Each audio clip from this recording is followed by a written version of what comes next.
গাজার শিশু আমির মাত্র কয়েকটি খাবারের প্যাকেটের জন্য খালি পায়ে পেরিয়ে এসেছিল 12 কিলোমিটার পথ। ছেঁড়া জামা, হাড্ডিসার শরীর আর নিঃশেষিত চোখ এসে দাঁড়িয়েছিল একটি ত্রাণ বিতরণ কেন্দ্রের সামনে। তবুও তার মুখে ছিল কৃতজ্ঞতা। খাবার পেয়ে একজন ত্রাণকর্মীর মুখে হাত রেখে শিশুটি বলেছিল থ্যাংক ইউ।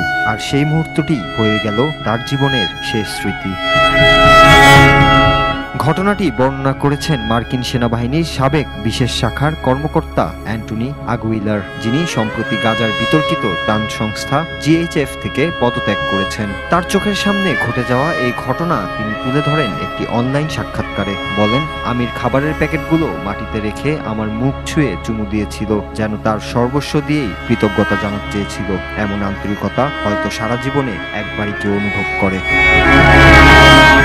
কিন্তু সেই নিরীহ কৃতজ্ঞতা ছিল এক নিষ্ঠুর পরিণতির পূর্বাভাস। খাবার নেওয়ার পর দলভুক্ত লোকেদের কাছে ফিরে যাওয়ার কিছুক্ষণ পরই শুরু হয় গোলাবর্ষণ। ইসরায়েলি বাহিনী কাঁদানি গ্যাস, স্টান গ্রেনেড আর মরিচের গুঁড়া ছুটতে থাকে মানুষের দিকে। ভীত হয়ে আমির দৌড় দেয়, আর সেই ছোট্ট পায়ের দৌড় শেষ হয় একটি গুলিতে। মাটিতে লুটিয়ে পড়ে শিশুটি।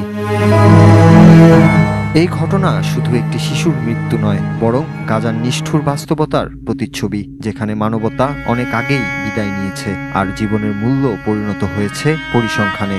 আমিরের গল্প হাজারো নির্যাতিত ফিলিস্তিনি শিশুর গল্পের প্রতিচ্ছবি, যারা ক্ষুধা, ভয় আর মৃত্যুর মাঝেই জন্ম নেয় এবং হারিয়ে যায়। Noor Raju, Bangla TV, news desk.